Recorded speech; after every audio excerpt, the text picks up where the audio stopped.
toujours vivre le bien TV, bilile le kamalo bana ebele.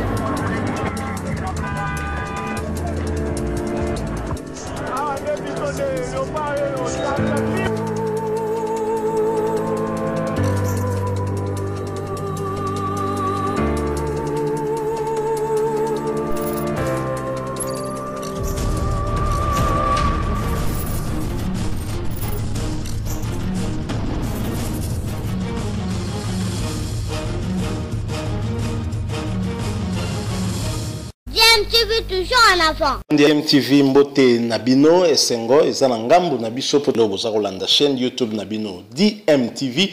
DMTV memela kabino masolo ya actualité pe lisusu ba analyse na ba réflexion to salaka pour Nabino en tout cas en ce qui concerne l'actualité mais aussi ba faits sociaux to ba réalité ndenge tozali komona na mboka na biso République démocratique du Congo. Alors lelo DMTV elingi ko proposer bino sujet moko to lingi to analyser yango moi moke mais avant boyebi kaka iratakate hein tout ce pesa devoir wana ya ko interpeller bino pe ya ko sensibiliser bino biso nyonso. D'ailleurs, na Italie maladie ya Covid-19 parce que to vaincre yango totalement nanoté, sengel na biso to continuer ko respecter ba mesures barrières parce que prévention yango desali seul salut na biso hein, yango desali le seul moyen efficace pour permettre biso to bouter maladie wana vraiment hors de biso qui est vraiment musika to briser chaîne ya contamination. Alors sujet na biso lelo ezali moi muke les solos sur clan Wenge to beta solo ya Blaise Boula boebi azalaki ensemble na Werason jibem piana na kati ya Wenge musique à 4x4 tout terrain et puis na 97 bae finalement ko kabwana tango ba kabwani Blaise Boula ponaki ngambu ya jibem piana Werason Adolphe na Didier Masela bakende pe ngambu la bango de l'autre côté foko baksape ba Alain Makaba ba Alain Pela bango nyosto en tout cas jibem piana joue qui la grande majorité et puis après Blaise Boula na jibé ba kabwana ki pe sous Jibé à Sala Wenge BCBG na ya tikala na Wenge BCBG na Blaise Boula nge à Sala ki pondération 8. Alors il y a pas si oyo ezali ya constater kotala ke ba jeune oyo ba sangana ki babanda ki musique ensemble bomwana oyo ba révolutionner musique na biso na bandenge belé ba fungoli en fait tolo ba jeune génération ba ici na bango misu ko comprendre que musique to ko zonka loisir te to beta ngo kaka pour le plaisir soit toujours à bassi tout ça mais musique to ko considérer ngo pena business zo ko tsela biso mbongo permettre biso toi là na cara danger toi là na palais ya danger toi là na makamoko ya danger Wenge aki na moi ba idéologie wana révolutionnaire que là en fait la musaki bato so to koki koloba alors comment na bango bana wana nde basala ki ensemble ba koli ensemble donc bazo sala ndule baza kotanga secondaire tout ça ba sisi puis ba secondaire misu ba ki ba istam misu ba ki ba yese ba continuer ba études supérieures pe ba continuer pe musique ngo comment na bana ya bongo ko kabona lolenge ba kaboni pe lelo ko imaginer que peut-être les solos entre bango comme difficile ou quasi impossible, ça fait très mal. Et ça là vraiment pas si makasi. Je crois que Blaise Boula a exprimé moi mon sentiment wana ya ba regret hein. Wazali nango par rapport ya image bon balai ko pesta ton balaki ensemble nandenge makambu et comme lelo. Je propose Bolanda Blaise Boula na extrait oyo, je rappelle hein, je signale qu'à l'écran qui une émission il y a Papi Mboma que nous saluons. Blaise Boula malobao alobi wana i touché biso tout le monde qui est tout échangé nabinoto ça la moi réflexion moké par rapport na moi à l'isolo yango ensuite ozonga pour conclure hein, analyse na biso. Je rappelle que bozo landa DMTV yom tozana na abonné tende ronanga cliquer na bouton wana s'abonner ils en rouge je crois hein, ils en rouge hein, et puis une fois que vous cliquez on a commis abonné ko bossa na pété cloche de notification ko apparaître juste à côté sur vous cliquer on va permettre que on rattraper les sous et là comme côté suivant Blaise Boula nous nous retrouvons tout de suite après. Volonté. Quand tu veux, tu peux. Quand tu ne veux plus, c'est difficile de pouvoir. Alors chez vous là-bas, qui ne veut plus? Je parle de moi.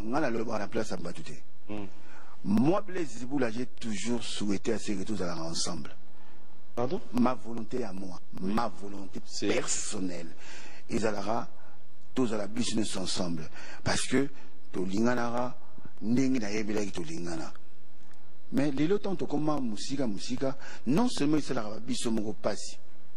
n'empêche moi les mamans. Et puis Dylan à la ramasse à JB. Dylan mon fils. Pire mon tu à JB. Dylan mon fils. À la okende na kota ASK chez Ouera. À côté de Nandago. Moi, nasolara bien na Daïda. Nasolara très bien na Junior. Vous avez imaginé en plus que les mamie qui mais ngana jibe tout le monde na penate. Ngana Ouera tout le monde na lisu souté. Pourquoi? Pour quelle raison? Ça fait très mal. Na mona na Adolphe. Tata. Ayara na maisha to liara kuna. Tuna ki Bruxelles na kutana na Didi Masela. Wakazi. Wak. Arolongwa besira vanda na Genbal. Aroya tiko retrouver ngaje Rasta Bob. Na Excel. C'est la volonté parce que Alingi. Quand tu veux, tu peux. Mais même si tu as là-bas, on soutient. Volontaire. C'est quel message que vous passez maintenant aux enfants qui se disent aujourd'hui, ils sont proches, mais vous les parents. Les enfants sont touchés. On va clore. Na évité. Bon, comment l'état pour n'endéni? Nabino na évité. Yo moko foyer ba quand même. Je te dis. Na ti le collège du jour au lendemain natala. Je te dis, oh là là, Moutoumbe, Tumogo, Boseka, Bossa, aventure, jeunesse, to passant ensemble, biso na biso, entre nous, naba réalité, Moro, to bala, to bota, ensemble. Mais les lots, tout fan de soi ensemble, ça veut dire quoi? Il y a un souci. Voilà. Il y a un grand souci là que moi je veux. Mais il y en a le bino papi, vous êtes quand même des gens qui sont avec nous, de temps en temps, tout dans la bino. Tabo vanda kabulya ba fam ni na ngo na Covid tabo dama ba blogo wana ba nini pour bolira Covid na yebi mais bo solo la rati que non pourquoi on a vendu na yo na bandi ko solo on a na yebi sio motema na ngai za polele mais à l'occasion de rien bo vandi kala du coup je t'invite s'il te plaît je t'invite oui c'est aussi cette émission na invité na maisha to golia. Okay. Benga Ouera, Benga Jib, Benga Tata, pièce contre pièce. Il y a Willy Blanchard à Ozala, Mabouaka Gozala, ba journaliste, ba caméraman. Tu peux lancer un message carrément. Na biba bino na bengi bino boya olia na maisha. Na bukama wana na mushiboya. Lelo mukoni. Yo ça pour moi bi programme na bango te. Comment côté la bango? Wana comment côté la bango? Je fais que tu lances un message. Prenons un exemple. Le 26, il y aura le 26, bateau Baroya Kuna au Badia programmé, et ça d'abord, Venanga Jean Goubal, Jean Goubal à Ozala. Mais les choses sont contraires après. Kasna continue au débat. Tata Roya, Mambile Roya. Nasola il y a une force one, dadi célèbre. Bagina Yuna Kakule, Baby Singa et non, Fali pas le bien Roya. Ok. Aroya. Na bengi baninga na nga nyonso wenge pona tanga ti oyo. Baninga na nga nyonso wenge o bana king. C'est bana na temps libre. Porte ils a polé pona bango. Je veux jouer baya. Toza batayemba nde beta nde binande. Oye na yo, o matika na podium toyembi na biso. Pas de problème. Maintenant j'aimerais que tu lances un message à tes frères. Tu veux que vous puissiez vous voir quand? Le 8, le 26. Tu sais, la caméra. À tous mes amis. À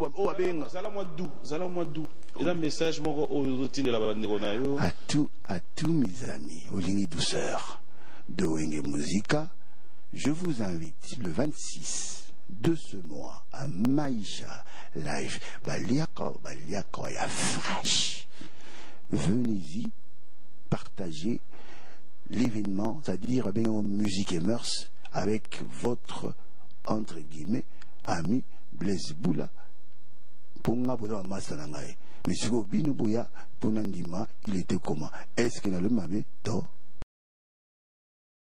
Tikolanda wana Blaise Boula, c'est quand même émouvant. Oyo azali koloba so totali image angwa wenge ndenge masolo ezalaki komona ke kokutana entre bango eza ekomi difficile hein, quasi compliqué bien que ezana bato mususu ye personnellement bakutana régulièrement lokola Adolphe Dominguez ou bien même Didier Marcel Soka se retrouver na Bruxelles kuna na poto mais Werason na JB kuta lobi penzate ba mona na penzate mais Werason li sous-souté. Alors je crois que bana o ya bango babotami pendant que balako betano musique ensemble ils auront des difficultés encore hein, plus du mal à comprendre pourquoi est-ce que comme bongo c'est vrai concurrence et croyez que ça peut-être éloigné bango moi muké hein, au vu à ba carrière na bango mais lelo je pense qu'avec le recul hein tina ya okumbela suma comme modèle wana ezalité bon c'est vrai que na kati pe wengi ngo bazaki bango ni surtout ba master kakate que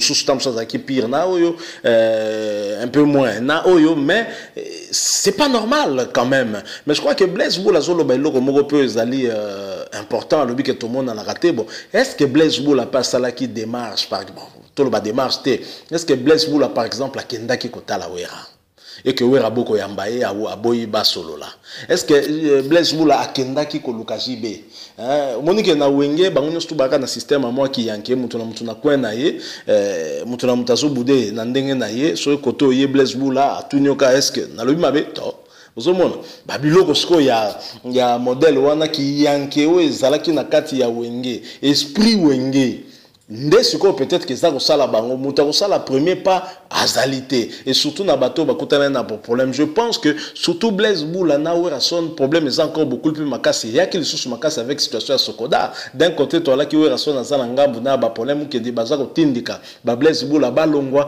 et créer qu'il soit animosité makasi d'ailleurs pour nga na période on a kanti que Werason na sala qui vraiment mabe au lieu il y a ko fula ka peut-être problème que ndi po bima il a fallu comme il y a là qui masolo ya clan wenge bango na bango bande kwa kla wenge akutana na Blaise Boula basolo là mais salema modèle wana te guerre salema ozo sentir pendant que on dirait bazaka ba ennemi et ça vraiment qui to côté je pense que ba regret oyo Blaise Boula a exprimé même nga nazo partager yango na za mona ngo normal te que bateau bazalaka ensemble bakoka leloyo ko se parler même pas ba mona na quand même pas donc même ata par hasard na nzela bakuta na raté et ça na sens te et pourtant bolingo bolakisaka na bokolaka nango même ba parents na bino ba ebaka bino ezo comme ça d'ailleurs même na avenue et sala wenge même na ba na avenue wana elekelaka bango c'est comme si na avenue wana wenge salema wana te donc bango même na bango ba ko déplorer d'ailleurs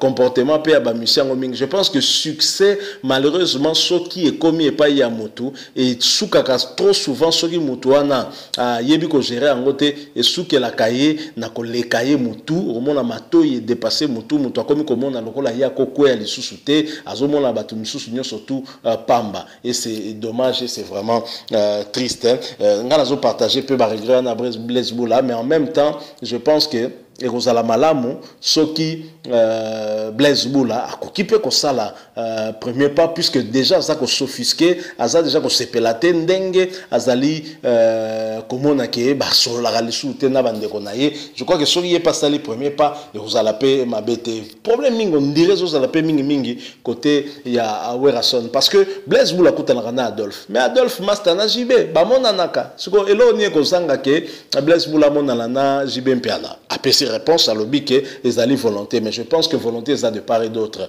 donc inutile to kokakolo que l'enfer ça baninga le paradis ça me sous-souté bilon surtout bon la part et la responsabilité oyo ezali ko les kanawana donc voilà moi muke tolinga kito solana bino lelo par rapport ya ba propos ya Blaise Boula Bolandi soki bo sepeli botiki la biso like mais beaucoup peut ko réagir dans nzela ba commentaire ndenge zala kaka et ça appé mabete mais surtout bo s'abonner na chaîne na bino DMTV hein et ko bimisa cloche moka notification bo cliquer peut on ko permettre que bo rataka lisusu lo morote so etoti yango awa entre temps to continuer ko mibatela contre maladie ya COVID-19 ata soki tozo longa yango muke parce que prévention des ali meilleur moyen pour na biso to benganango vraiment libela ikende tika biso à l'aise mal à l'aise wapi.